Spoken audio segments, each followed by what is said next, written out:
Hiroshima bomb से 200 गुना ताकत वाली मिसाइल DF-5B परमाणु मिसाइल की रेंज 1200 किलोमीटर अमेरिका और यूरोप पर हमला करने में सक्षम। मुझे याद आ रहा है मेजर गौरव आर्य कि कुछ दिनों पहले अभी जब चाइना ये इजराइल और ईरान आमने सामने थे, किसी ने वहां पर जो रिफाइनरी में इस्तेमाल करने वाली मशीन है उसको डाल दिया सोशल मीडिया में, कहा ये देखिए खतरनाक वाली मिसाइल ये है ईरान के पास, इसका मतलब क्या है, कुछ भी जो मिसाइल जैसा दिखने वाला हो, कम से कम डोंग फैंग में जब मैं देखता हूं ना बड़ा बड़ा लदा हुआ है गाड़ियों में, तो मेरे को लगता है कहीं खोल भर बाहर तो नहीं निकाल दिया जाता है दिखाने के लिए। नहीं, ये जो बात कर रहे हैं ना, ये 12,000 किलोमीटर की मारक क्षमता, न्यूक्लियर, कन्वेंशनल, और जाहिर सी बात है कि जब 12,000 किलोमीटर है तो naturally it is made for a nuclear payload. पहली बात यह है कि जो उसका जो वॉरहेड है वो न्यूक्लियर ही मान के चलते हैं, ऑल्टरनेटिवली आप दूसरा भी कर सकते हैं कन्वेंशनल। अब इससे सबसे ज्यादा परेशानी किसको होगी? जाहिर सी बात है एक तो कॉन्टिनेंटल यूरोप को होगी और जाहिर सी बात है अमेरिका को होगी। चाइना के एनिमीज कौन हैं? अब एक बात आप ध्यान रखिएगा, ये जो मिसाइल की बात कर रहे हैं इसके पीछे की कहानी ये है कि चाहे वो जर्मनी हो, चाहे वो इटली हो, चाहे वो यूके हो, चाहे वो फ्रांस हो, सबके नेशनल सिक्योरिटी एस्टेब्लिशमेंट ने ये बोला है कि आपका प्राइमरी थ्रेट चाइना है। आपका प्राइमरी थ्रेट, चाहे रूस बगल में है, चाहे रूस ने ईस्टर्न यूरोप में तांडव मचा दिया, लेकिन आपका प्राइमरी थ्रेट चाइना है। चाइना ठोकेगा, चाइना ठोकेगा, चाइना से बचो।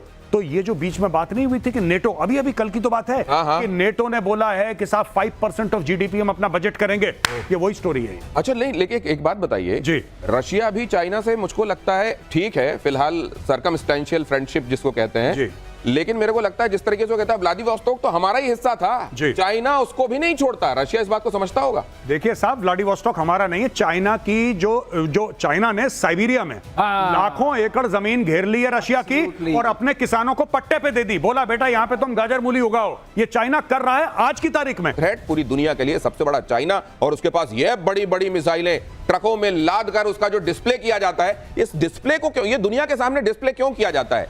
क्या ये भी एक तरीके का लोगों को धमकाने वाला मामला होता है? देखो मेरे पास ये है, लेकिन उससे पहले जरा आइए ब्रह्मोस की तरफ ले चलें।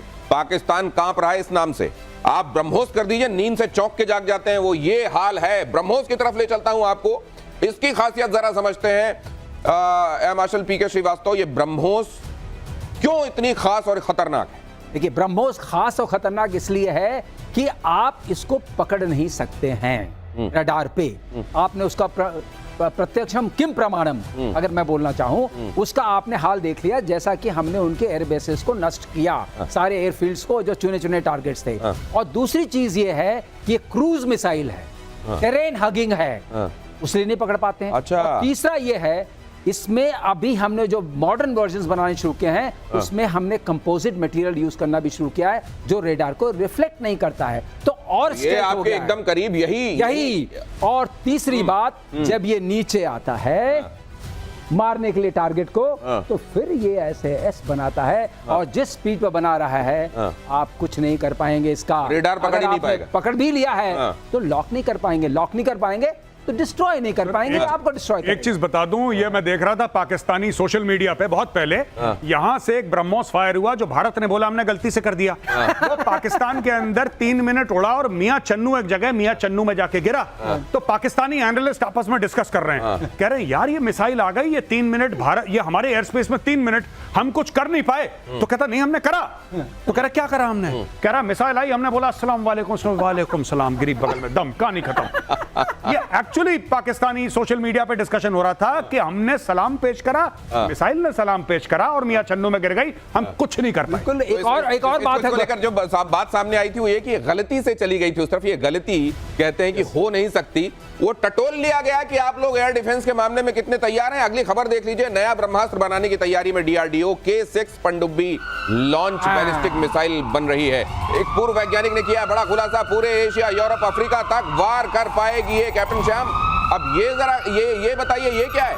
पनडुब्बी वाला मामला है, आप बताइए जरा। पनडुब्बी जैसा मैंने कहा कि बहुत ही जरूरी है हमें स्ट्रैटेजिक क्रेडिबल डिफरेंस रखने का, और जो सेकंड स्ट्राइक कैपेबिलिटी है जो कि सिर्फ 5 कंट्रीज के पास है, हम भी उसमें शामिल हैं एलिट क्लब में, जैसे रशिया, चाइना, ये फ्रांस, यूके और यूएसए, ये 5 कंट्रीज हैं। और उसके बाद हमारे पास जो मिसाइल से हमने शौर्य मिसाइल जो हमने जो जमीन पे बनाई थी पहले, उसकी जो रेंज थी उसी को हमने हल्का किया और उसमें प्रोपेलेंट चेंज किया और उसको हमने सागरिका मिसाइल के रूप में K-15 से स्टार्ट किया था, जो हमने INS अरिहंत में, जो पहली हमारी सब सरफेस न्यूक्लियर बैलिस्टिक है, जिसमें कि न्यूक्लियर पावर इंजन भी है और न्यूक्लियर मिसाइल भी है। ये हमारी पहली सबमरीन थी। उसके बाद हमने अरिघात बनाया और हम उसके बाद मिसाइल में भी हम आगे बढ़ रहे हैं DRDO के थ्रू। तो K4 बनाया हमने, जिसकी रेंज हमने बढ़ा दी, 2000-3000 किलोमीटर करते जा रहे हैं और उसको हम बढ़ाते जा रहे हैं। अग्नि का ही रूप है ये सब, लेकिन ये सी वर्जेंट है और हम इसको मतलब इस हिसाब से देख लिया जाए, ये मिसाइलों के टाइप अगर आप रेंज के हिसाब से देखना चाहते हैं तो एक तो बहुत करीब में मारना है आपको तो शॉर्ट रेंज लीजिए, अगर थोड़ा उससे दूर मारना है मीडियम रेंज ले लीजिए, उससे दूर मारना है लॉन्ग रेंज, और अगर एक महाद्वीप से दूसरे महाद्वीप में आपको भेजकर निपटाना है तो वो है ICBM। बड़े खतरनाक ये मिसाइलें हैं। ये देख लीजिए, भारत इंडोनेशिया। तो नाम बता दें इनका। हाँ बताइए ना। SRBM, MRBM, IRBM, intermediate range BM, अच्छा, एंड ICBM। अच्छा, जो ये बता रहे हैं, कभी बताया पनडुब्बी तो हमारा आखिरी लास्ट फ्रंटियर है, पहला नहीं है। पनडुब्बी डूबी रहती है, पता नहीं चलता कहाँ है। सावन आ रहा है, बाबा बैद्यनाथ जो लोग जाते हैं ना, वो एक दूसरे को बम नाम से संबोधित करते हैं कि अगर नाम भी लेंगे तो बोलेंगे फलाने बम। तो ये जब BM आप बता रहे हैं, ये खबर जरा बता दूं, भारत इंडोनेशिया डिफेंस डील से जुड़ी बड़ी खबर। इंडोनेशिया को अस्त्र MK1 मिसाइल दे सकता है भारत। DRDO ने अस्त्र MK1 का ऑफर किया। पूरी दुनिया में मिसाइल चल रहा है क्या? यही चलेगा। आपको ये करना है कि लूप से आदमी को निकालना है। टेम्पो ऑफ वॉर इतना बढ़ गया है। आप जो देखे, आपने दिखाया ना पहले, देखा, सोचा, समझा, मारा, ये वाला जो चीज है, इसके लिए आपको जरूरी है कि कंप्यूटराइज्ड हो। IACCS और आकाश। तो फिर आप ही बताइए, किल बटन कौन दबाएगा, एक्सपर्ट या मशीन? अब ये बड़ा सवाल है। अच्छा, ये बहुत एथिकल सवाल है, इसके ऊपर लगातार बहस हो रही है। आदमी किल बटन दबाने की कभी कभी परिस्थिति में नहीं होता है, ये आपको मशीन को हैंड ओवर करना पड़ेगा। इसके ऊपर तो इतनी रिसर्च हो रही है, इतना ज्यादा इसका। जैसे AI जा रहा है, जिस तरीके से AI बढ़ रहा है, वैसे ही मुझको लग रहा है किल बटन मशीनों के पास ही आने वाला है। किल बटन से पहले सर ने बताया था जो IFF होता है सर, आइडेंटिफिकेशन फ्रेंड और फो, वो तो मशीन ही कर रही है। आइडेंटिफिकेशन ऑफ फ्रेंड और फो, दुश्मन या दोस्त का जो पहचान है वो मशीन कर रही है सर। जी बिल्कुल, IFF जो करती है मशीन करती है। अब जो सर ने बोला ना कि वो विंडो इतनी शॉर्ट है, बिकॉज आप देखिए दुश्मन की मिसाइल है, वो कह रहा है हाइपरसोनिक, वो कह रहा है sir 10 to 12 times 15 times the speed of sound. कहां मौका है कि आप बैठ के बताएं हाँ भाई साहब आ रहा है। बराक आपके हाथ में है। ये देखिए, बराक ओबामा साहब भी जब इस बराक को देखते होंगे तो सोचते होंगे, देखिए क्या क्या डायमेंशन मेरे वाले नाम को मिले हुए हैं। इसके बारे में बताइए जरा। देखिए, ये सरफेस टू एयर मिसाइल है और जब ये लास्ट जो किल चेन है, जिसमें रडार ने पकड़ा, इंटरसेप्ट किया, सोचा किसको दें और सोचा चाहिए बराक से एंगेज करना है, तो बराक हमारे सारे शिप्स में लगे हुए हैं। ये एयर डिफेंस का एक बहुत बड़ा जरूरत है हमारी, और इसके हिसाब से हम 70 किलोमीटर 80 किलोमीटर दूर तक, अगर ये मीडियम रेंज बराक की बात करें, लॉन्ग रेंज बराक भी बन रहा है। भारत और इजराइल का एक बेहतरीन कोऑर्डिनेशन का ये नमूना है। दोनों देश ने मिलकर इसको बनाया है। करीब करीब एयरफोर्स में, नेवी में करीब करीब सब जगह ये मिसाइल यूज हो रही है और हमारे एयर डिफेंस का एक बहुत ही बेहतरीन एक तरह से ये निशान है। मेजर गौरव, ये बराक जो है जी, यही नाम क्यों रख दिया गया है? बर्क, बिजली।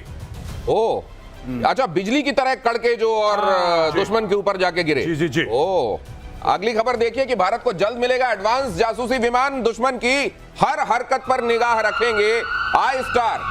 टारगेट को तबाह करने की भी क्षमता होगी। 10,000 करोड़ का आई स्टार प्रोजेक्ट। तो ये जो देखा, सोचा, समझा, मारा है, उसमें देखा बहुत जरूरी है भाई साहब। और देखा के मामले में अब ये जरा मेजर गौरव आ रही है, ये पूरा लूप कंप्लीट करने के लिए, इसमें तो खैर मिसाइल अहम है ही। जी जी। हम खुद को कितना मजबूत बनाते जा रहे हैं। देखिए साहब, ये आई स्टार है या कोई भी ऐसा एयरबोर्न वार्निंग सिस्टम है, it is basically a flying platform. अब फ्लाइंग प्लेटफॉर्म कहीं और से आएगा, जाहिर सी बात है, we have not made it, लेकिन उसके अंदर जो इलेक्ट्रॉनिक्स हैं, सॉफ्टवेयर है, रडार है, those are all made by DRDO। इससे होगा क्या कि आप भारत की सीमा के बहुत अंदर, मैं बॉर्डर की बात नहीं कर रहा, मैं भारत की सीमा के 300, 400, 500 किलोमीटर अंदर आप उड़ रहे हैं, आप दिल्ली के ऊपर उड़ रहे हैं, दिल्ली के ऊपर आप उड़ रहे हैं और आपको यह पता लग रहा है कि पूरा पाकिस्तान मैप आपके सामने हो गया। पूरे पाकिस्तान के अंदर कहां पे जहाज ने टेक ऑफ करा, कहां पे क्या हुआ, पूरी एक पिक्चर आप ओवरव्यू आप दे रहे हैं कि साहब ये चल रहा है। देखिए, बैटलफील्ड अवेयरनेस एक बहुत बड़ी चीज है और अरबों डॉलर खर्च होते हैं बैटलफील्ड अवेयर। हो क्या रहा है ये तो पता लगे, हो क्या रहा है, आप रिएक्ट तब करेंगे। तो I think that is why it is so important. एक छोटा सा एक एंगल देना चाहता हूं। ये हमारा INS विक्रमादित्य है। अच्छा। ये हमारा समुद्र है, ये 500 किलोमीटर मान लेते हैं कि INS विक्रमादित्य ये हमारा रेंज है। इसके ऊपर MiG-29 कॉम्बैट एयर पेट्रोल कर रहा है और यहां से हमारे P-8I दूर दूर से खबर रख रहे हैं जो हमारे एयरक्राफ्ट हैं। अब एक उनका आया ओरायन आया पाकिस्तान का, दूर से उसने देखा विराट वहां है, फाइटर एयरक्राफ्ट के रेंज से बाहर होकर अगर यहां से वो air to surface missile launch कर दे तो ये फ्लीट उड़ जाएगी। एक और बात बताएं, I-STAR की